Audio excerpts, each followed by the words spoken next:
이거 안 한다고? 나도 한번 가려고. 나도 한번 갈래? 일로 와봐. 나와봐. 일로 와봐.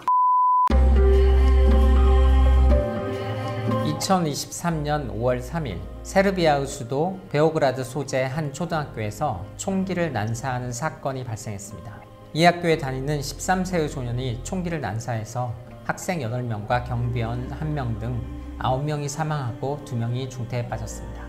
이 소년은 아버지의 권총 2자루를 학교로 가져와서 먼저 경비원을 사살한 뒤 복도와 교실에서 무차별 총격을 가했습니다.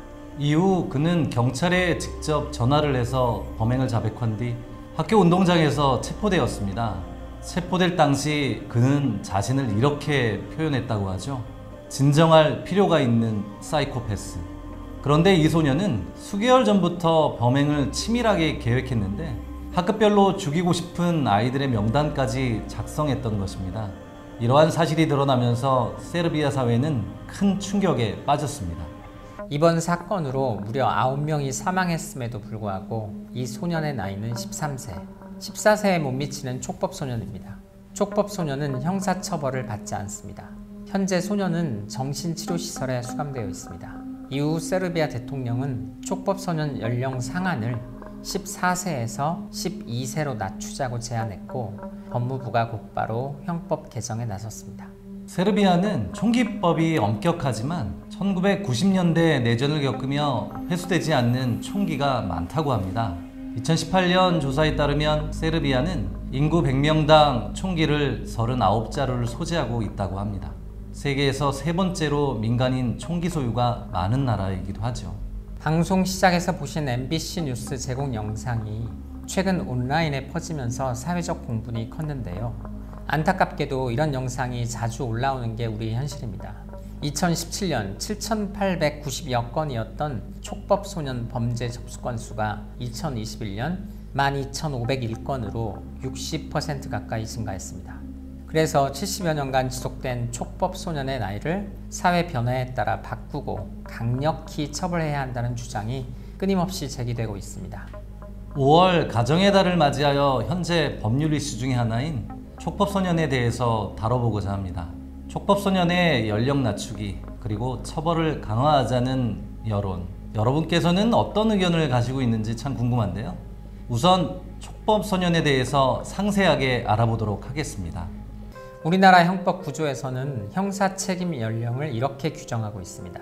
형사 미성년자, 즉 만 14세가 되지 아니한 자의 행위는 벌하지 아니한다. 만 14세인 나이는 중학교 2학년에 해당합니다. 그래서 만 13세, 중학교 1학년까지는 대한민국에서 그 어떠한 범법 행위를 저지른다 하더라도 형법상으로는 범죄가 성립되지 않아 처벌되지 않습니다. 단 만 10세 이상인 경우 보호처분을 받게 되는데요. 가장 강력한 처분은 최대 2년까지 소년원에서 지내게 됩니다. 그렇다면 만 10세 미만인 경우는 어떨까요? 만 나이 9세, 통상 초등학교 3학년까지는 아예 소년법상 보호처분도 받지 않습니다. 이를 우리는 범법소년이라고 부릅니다. 요약하면 범법소년, 즉 9세, 초등학교 3학년까지는 범죄 행위에 대해 어떤 처벌도 받지 않고 법소년, 즉 10세에서 13세, 중학교 1학년까지는 법적 처벌은 받지 않지만 최대 2년까지 보호처분으로 소년원에서 지내게 됩니다. 잠깐 한 가지 짚고 넘어갈 것이 있는데요. 지금까지 말씀드린 나이는 우리가 통상 이야기하는 만 나이입니다. 즉 초등학교 1학년을 7세로 생각하시면 되겠습니다. 현재 논란이 되고 있는 형사 미성년자의 상한 연령, 다른 나라들은 어떻게 되어 있는지 살펴보겠습니다. 우리나라와 같이 만 14세 미만으로 형사 미성년자를 규정하는 나라는 다음과 같습니다. 독일, 우리나라 법은 주로 독일법을 벤치마킹이기 때문에 그 규정이 같다고 보시면 됩니다. 그리고 일본, 대만 등의 나라와 미국의 캘리포니아주가 만 14세입니다. 우리나라보다 촉법소년 연령이 높은 나라도 있는데요. 노르웨이가 15세, 러시아는 16세입니다.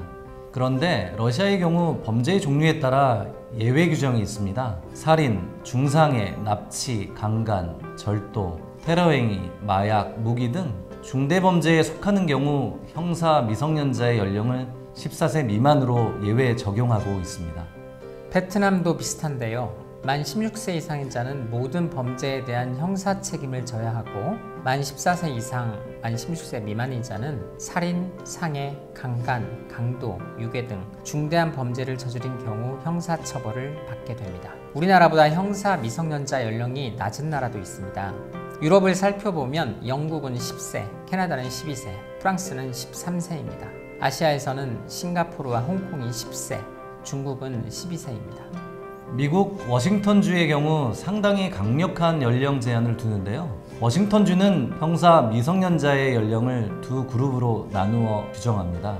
8세 미만의 아동에 대하여는 형사 책임 능력이 인정되지 않고 8세 이상 12세 미만의 아동에 대하여는 그 아동의 범죄 행위가 잘못된 행위임을 모른다는 것이 증명될 때만 책임 능력이 없는 것으로 추정합니다. 2022년 6월에는 촉법 소년 연령과 관련하여 크게 이슈가 되었던 사건이 있었습니다. 20세로서 학교 동창인 A씨와 B씨는 금은방을 털 계획을 세웠습니다. 그런데 본인들이 범행을 저지를 경우 그 벌을 받기 때문에 촉법 소년들에게 범죄를 맡기기로 하였습니다. 그들은 알고 지내던 가출 청소년 C군과 D군을 깨어내어 범행에 가담시켰습니다. 이들은 훔친 물건을 판매해서 10%를 주겠다, 또 오토바이도 사주겠다라고 제안했습니다. 그리고 너희는 촉법 소년이라서 처벌받지 않으니 걱정 말고 진술을 거부해라, 이런 교육까지 한 뒤에 범행을 지시했습니다. C군과 D군은 6월 23일 오전 2시경 대전 중구에 있는 귀금속점 유리문을 망치로 부수고 침입해서 5천만 원 상당의 귀금속 67점을 훔쳤습니다.